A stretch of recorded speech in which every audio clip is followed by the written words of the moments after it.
Gubernur Papua Lukas NMB lagi-lagi mangkir dari pemanggilan pemeriksaan Komisi Pemberantasan Korupsi. Alasannya, kesehatan Lukas NMB kian memburuk belakangan ini dan bersamaan dengan kondisi ini beredar video dan foto dugaan mobilisasi Lukas NMB beberapa bulan terakhir ke luar negeri hingga bermain judi.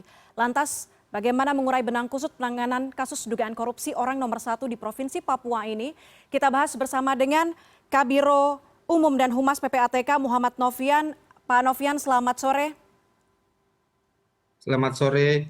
Dan sebelumnya Selamat kami sore, informasikan, pemirsa. saya juga mengundang sebelumnya ada tenaga ahli utama KSP, ada Theo Litai dan juga kuasa hukum Gubernur Papua Aloysius Renwarin.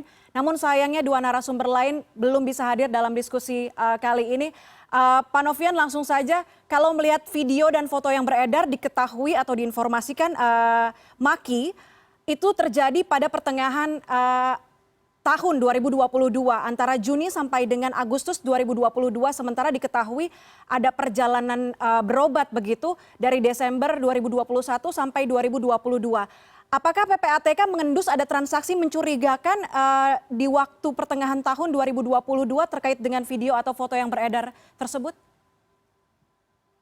Iya, sebagaimana telah dilansir di pemberitaan sebelumnya, di mana Kepala PPATK juga menyampaikan bahwasannya dugaan-dugaan atau penelusuran yang telah dilakukan PPATK mulai dari tahun 2017 tentunya sampai dengan hari ini, dan itu terus sebagaimana kewenangan PPATK melakukan penelusuran. Namun kalau kita khususkan, kita kecilkan lagi di periode pertengahan tahun 2022, di mana video itu diduga beredar atau dilakukan pada bulan Juni hingga Agustus, apakah ada transaksi yang cukup fantastis mencurigakan? Iya, kalau hasil analisis tentu sudah kami serahkan, Mbak. Bisa disampaikan kepada kami? Apakah bisa disampaikan kepada kami, Pak Novian?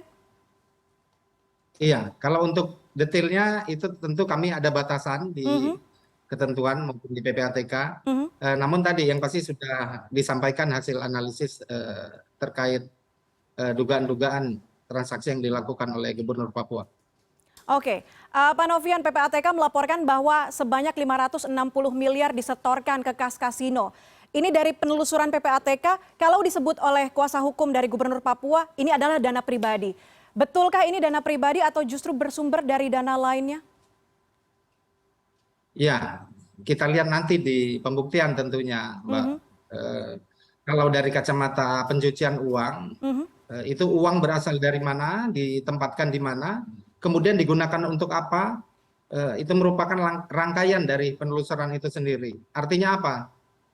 Penggunaan uang, katakanlah dugaan hasil tindak pidana korupsi, itu bisa saja digunakan untuk kegiatan yang sah atau digunakan kembali untuk melakukan kejahatan yang berbeda. Baik. Nah, kacamata pencucian uang melihat hal tersebut, sepanjang ada upaya pelaku pencucian uang dalam hal ini mengaburkan asal-usul uang hasil kejahatan, itu bisa dikenakan pasal-pasal pencucian uang tentunya. Baik, di luar dugaan korupsi 1 miliar, gratifikasi 1 miliar, ada juga penelusuran dana Otsus Papua yang diduga mengalir ke rekening Lukas NMB. Kami ingin mengonfirmasi, betulkah ada transaksi tersebut atau dana Otsus tersebut masuk langsung ke rekening dari Gubernur Papua? Ya, itu masih kami dalami tentunya, Mbak. Baik, masih didalami, apakah sudah disampaikan kepada KPK?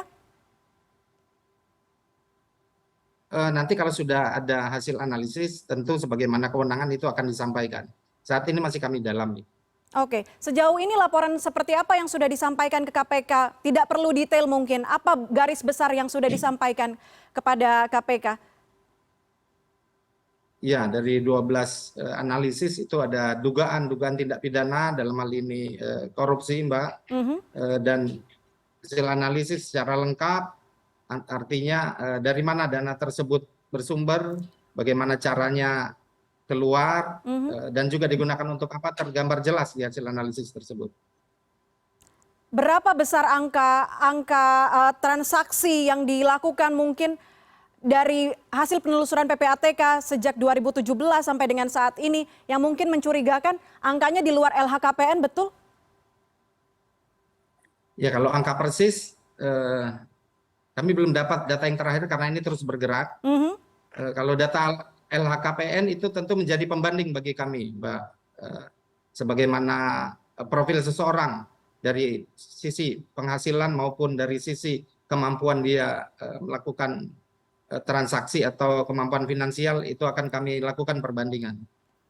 Baik, Pak Novian, apakah PPATK ada kesulitan untuk mengurai semua transaksi kekayaan bisnis yang dilaporkan maupun tidak oleh Lukas NMB?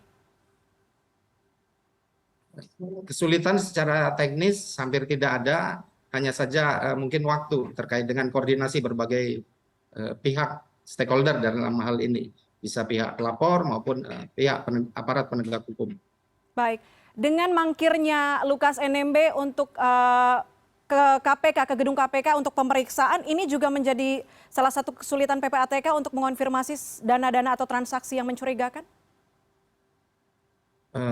Itu tidak berkaitan tentunya Mbak, karena kami main di transaksi tanpa bertemu atau mengkonfirmasi ke calon terlapor ataupun tersangka. Baik, baik. Kita tunggu bagaimana nanti update dari kasus dugaan korupsi Lukas NMB ini dan juga hasil laporan, hasil analisis dari PPATK.